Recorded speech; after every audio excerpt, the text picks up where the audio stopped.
Hi, friends. We are 1 week away from winter break, and I am so excited. I love December and I love the Christmas holiday.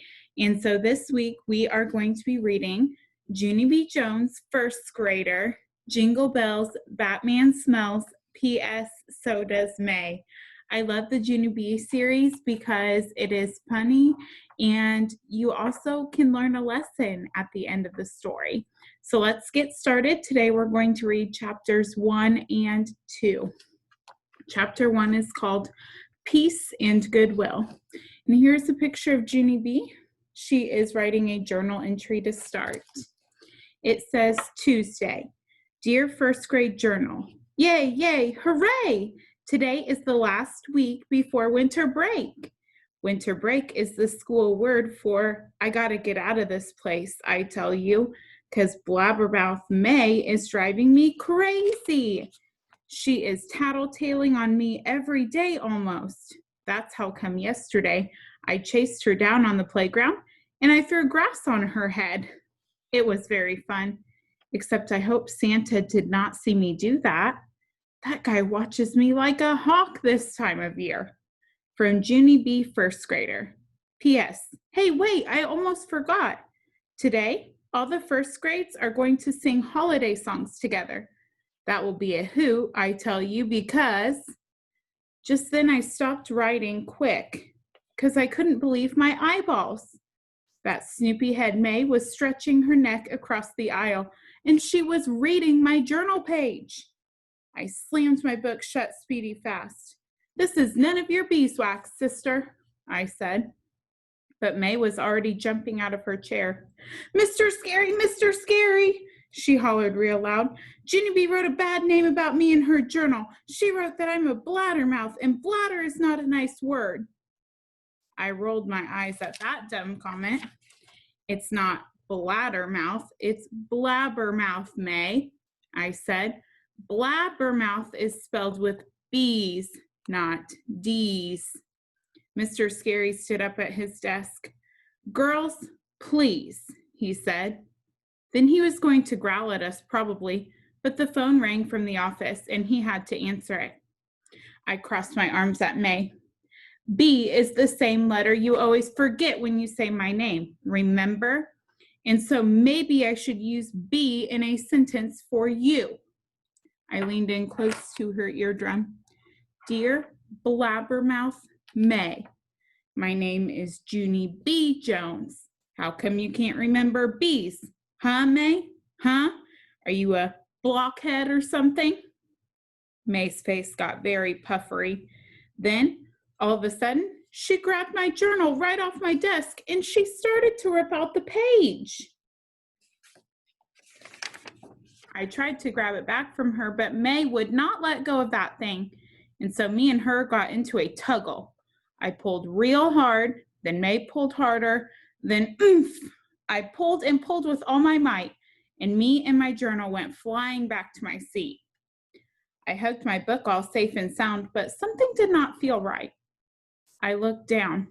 During the tuggle, May's sweater sleeve accidentally got hooked on my thumb. And so, oh no, her sleeve got stretched across the aisle with me. I quick untangled it from my thumb, but the sleeve did not bounce back.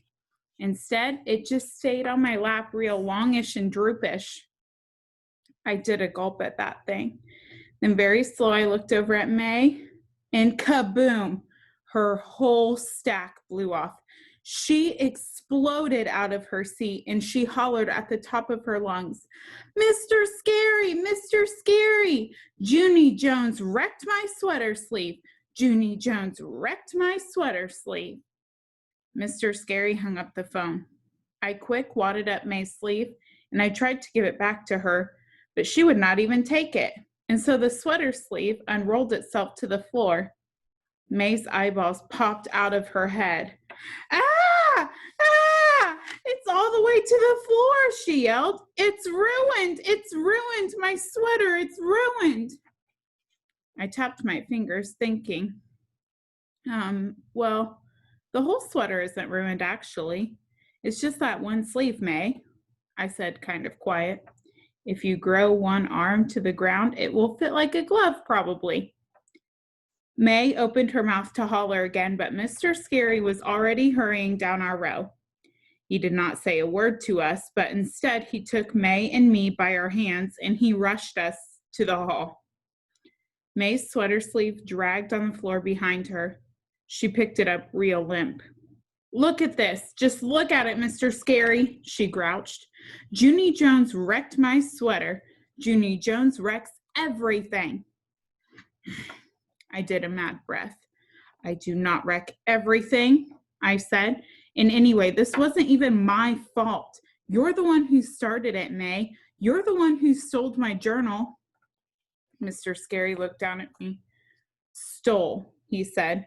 "The word is stole, Junie B, not stoled." I sucked in my cheeks because now was not the time for grammar. "Fine. She stole my journal," I said. "She just grabbed it right off my desk and she tried to rip a page out." May kept on arguing. "But I only took her journal because she wrote a bad name about me," she said. I stamped my foot. "But May wouldn't even know about that name if she didn't snoop," I said. "Snooping in someone's journal is an invasion of their privacy." Mr. Scary did a little frown. "Privacy," he said. "It's an invasion of privacy, Junie B, not piracy." I threw my head back. "For the love of Pete, can't you just let it go? I'm trying to make a point here," I said. Mr. Scary glanced his eyes. He said for me to calm myself down, young lady. I jumped all the way in the air. "I am calm," I hollered back. And after that, I got marched speedy quick to the water fountain, and I had to drink some sips of water and settle myself. I drank and settled. Then I wiped off my mouth, and I rocked back and forth on my feet, kind of nervous. "Sorry," I said real quiet.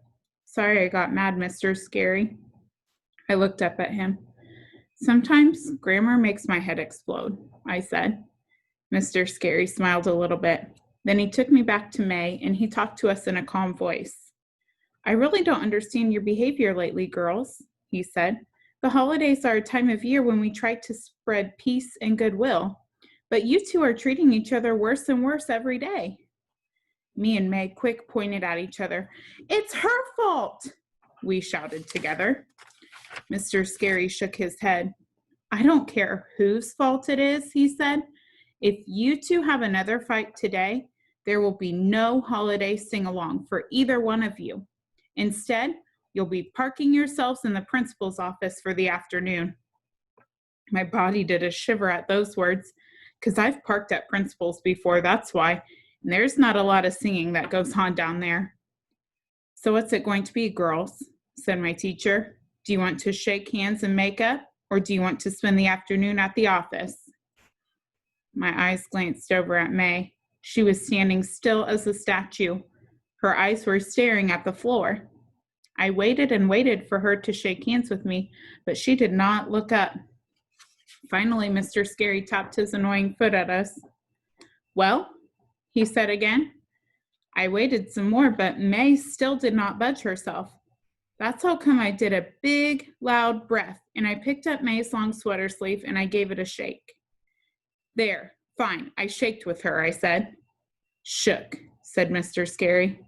"Whatever," I said. Then I dropped the sleeve back on the floor and I kicked it over to May with my foot. She did a gasp. Then she quick picked it up and swatted the dirt off on my pants. "Hey, quit it," I yelled. Mr. Scary snapped his loud fingers at us. May stopped swatting. "I was just getting the dust out," she said. Mr. Scary filled up his cheeks with air and then he let it out real slow. Then he took us by our hands again and we walked back to room 1. Peace and goodwill do not come easy. Do you think the girls are going to get along, or do you think they're going to have to go to the office? Let's see. Let's read chapter 2 called Jingle Hats. The rest of the morning, we did arithmetic. Arithmetic is the school word for adding and taking away. Only I couldn't even concentrate on my numbers that good on account of May kept giving me mean looks and flopping her sweater sleeve around. Pretty soon, there was a knock on the door. "Come in, please," said room one. Mr. Scary taught us to say that. Only I don't actually know why, because people come in anyway. The door opened very slow and ha! It was Mr. Toot, the music teacher. He was carrying a big brown box in his arms. It was dusty, I think, because when Mr. Toot plopped the box on the floor, Sheldon started to sneeze his head off. Sheldon is very allergic to dust particles. Also, he is allergic to hoagies and dairy products and nature. Achoo, achoo, achoo. Mr. Scary looked at him real panicked. Then he quick picked up a tissue box and he rushed to Sheldon's desk. But Sheldon was already wiping his nose on his shirt sleeve. "Ha! I beat you again, Mr. Scary," he said. "I beat you at that race every time I sneeze." Mr. Scary closed his eyes. "I have told you before, Sheldon, we are not racing," he said. Sheldon laughed. Then he threw his fist in the air and he shouted, "Sheldon Potts rules!" Mr. Scary rolled his eyes. Then he moved the dusty box farther away from Sheldon's desk, and Mr. Toot lifted the lid. I stood up to look, and wowie, wow, wow! Guess what was in there? Elf clothes, that's what. There were little green elf hats with jingle bells on their ends. Plus also there were cute elf vests with belts. Mr. Toot held them up for us to see. "Boys and girls, our PTO made these costumes several years ago for our holiday sing-alongs," he said. "Aren't they great? Every single first grader is going to get to wear one today." He started passing them out. My Richie friend Lucille got hers first. She looked at it and made a face. "Okay, number 1, I don't wear this shade of green. Number 2, I don't wear bell hats," she said. Mr. Scary looked up at the ceiling. Then he took Lucille by her hand and he walked her into the hall. And she came back wearing her bell hat. Pretty soon, all of the rest of room 1 were wearing our bell hats too. We shook our heads.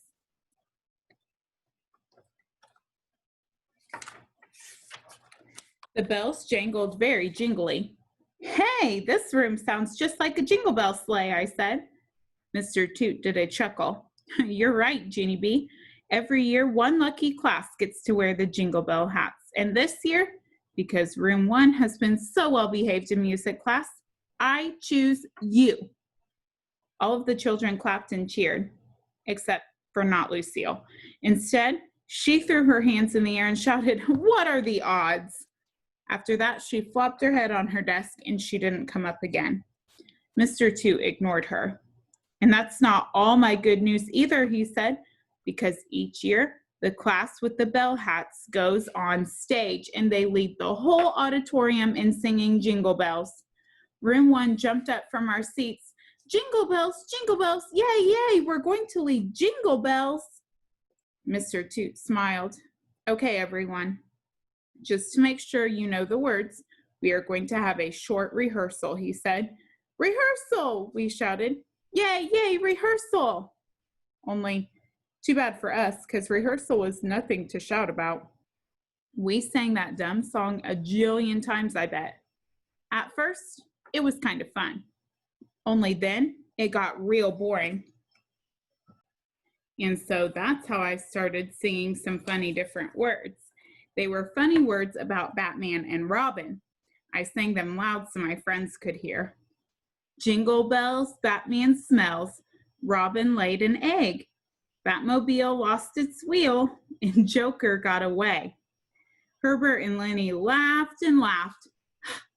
May did a gasp. Then she sprang up like a spring and she started to tattle. Mr. Toot, Junie Jones is singing the wrong." I quick yanked her skirt. "Psst, May, are you crazy?" I whispered. "You and I can't fight anymore, remember that? If you tattletale on me, we'll be parking ourselves at principal's." May covered her mouth with her hands. Then she sat down real fast. "Oops, never mind," she said to Mr. Toot. I wiped my worried forehead. Phew, that was a close one, I said. I saved our gooses. May leaned across the aisle. You did not save our gooses, Junie Jones, she said. I saved our gooses. I'm the one who didn't tattle. She pointed her finger at me. But you'd better not sing those bad words at the sing-along, she said. I mean it, Junie Jones. If you sing those bad words on stage, I will tell on you, no matter what. I did a big breath. Robin laid an egg is not bad words, May, I said. An egg is nothing for a bird to be ashamed of. I don't care. It doesn't matter, she said. You already ruined enough today, Junie Jones. You ruined my sweater and you ruined my mood, but you're not going to ruin the sing-along too. She crossed her arms at me. Even if I get in trouble myself, I will still tell on you, she said. You can count on that, Junie Jones. After that, she leaned back in her chair and she brushed her hands together real smuggy. I looked and looked at that girl. May is off her rocker, I believe. So do you think the girls are going to get to do the holiday concert? I don't know. It was a close call during chapter 2. I'll see you tomorrow for chapter 3.